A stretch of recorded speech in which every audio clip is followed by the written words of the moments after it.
In South Africa, the all-new Honda Civic sedan is more than just a new version of an old favourite. It's got massive shoes to fill because it'll be filling the void left by the Honda Accord, which has been discontinued.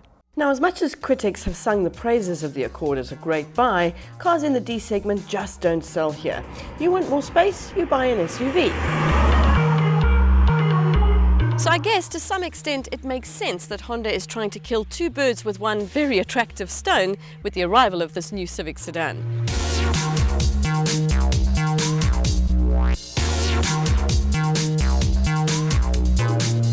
It's wider, taller and lower than the outgoing Civic, and this 1.5 Sport model we're driving boasts all the right bits to make it deserving of its name.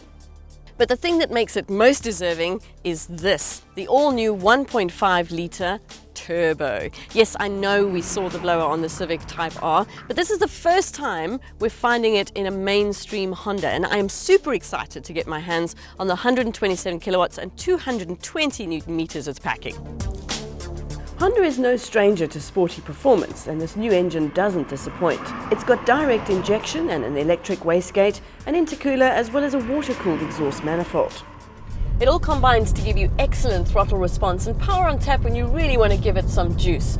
Importantly though, it's not impacted by Honda's choice to go only with a CVT in the Civic sedan. Unlike a lot of CVTs that can drone on and make it unbearable to be in the car, this one is very smooth and relatively quiet. Steering is very responsive, possibly a little bit too much for my liking, but you're not going to feel hard done by if you want to drive this car in a sporty manner. In addition to the usual safety spec, Honda's added what it calls Agile Handling Assist. Basically, when you head into a bend at speed, it's going to anticipate you might need some help and apply the inside front brake for you. You're unlikely to feel it, but it's nice to know that it's there. If you're more of a placid driver, you'll be pleased to hear that the Civic sedan is very composed and supple on the road, despite being 25% more rigid than its predecessor. They've done quite a lot with the noise levels as well. It's very quiet inside, and overall a very pleasant car to drive and quite premium behind the wheel. And that's not just down to the quality of the ride. The interior is a massive improvement on the old model, just in terms of the look and feel of the materials. Honda's made it more ergonomically friendly to the driver by adding more play in the seat adjustments and lowering the driving position. And that gets rid of that common problem where you can't see the instruments for the steering wheel. But what I really wanted to show you was in the back here, because it is humongous. And this is where Honda's really come up trumps with the Civic sedan when it comes to crossing between that C and D segment. There is so much space and the seats are so comfortable, like really squishy comfortable. Up front, Honda's kept the digital display and done some tidying up around the instrument cluster. The 7-inch touchscreen is user-friendly and overall it's fairly uncluttered.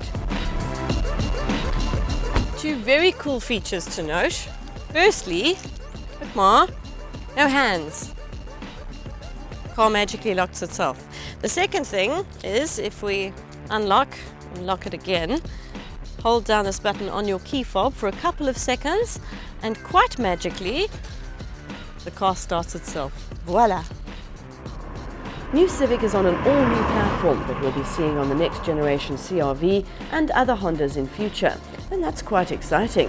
There's very little to fault on this car. In fact, the only thing that bothered me was that at 430,000 Rand, I'd kind of like auto seat adjustments. Yes, I said 430,000 Rand. Now, while you pick your jaw up off the floor, while you consider paying that for a Honda Civic sedan, let me remind you that it does cross two segments. It's bigger than a Jetta or a Focus, and it's more in line with the size of the first generation Honda Accord. Also, in typical Honda tradition, it's well spec'd and brilliantly engineered. The range starts at a more reasonable 330,000 Rand for the old 1.8 engine Comfort model, and topping it out is a 460,000 Rand executive spec with bells and whistles like sat-nav and the like.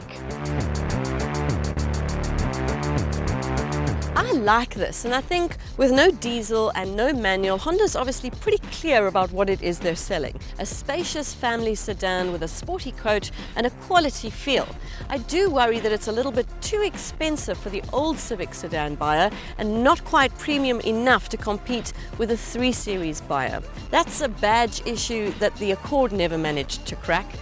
We're sad to see it go, but if anything can fill its shoes, this can.